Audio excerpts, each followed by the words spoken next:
طيب كلمه لوكيشن مش ده 100 يبقى من 0 ل 100 كده 50 كده 0 كده 100 دي او المعين ده نقطه تداخل اللونين. بص بيفرق معايا ازاي. حلو قولوا لي حلو. يلا هنا بقى الروتيشن بتاع الجريدينت. بصوا كده 180 90 بيروتيت الجريدينت. بيروتيت الايه؟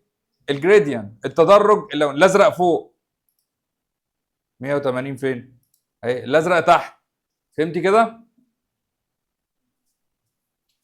عارف ممكن ما تروحيش الشغل تعالي بقى عندنا اشكال من الجريدينت كمان.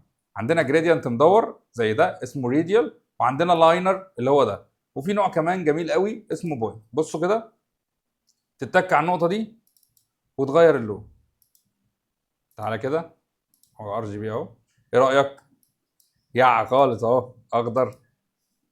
يبقى كل نقطه انت ممكن تزود نقط تحط فيها اللون اللي انت عايزه. ممكن كمان تكبر التداخل تخلي الابيض يسيطر. ممكن تقف هنا كده وتخلي الاخضر هو اللي يسيطر. بص فهمتوا؟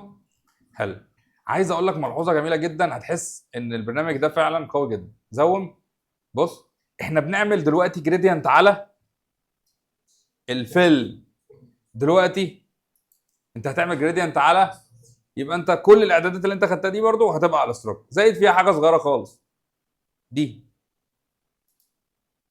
تداخل الستروك. عايزه يبقى كده ولا من جوه لبره ولا تداخل الاثنين مع بعض هنا؟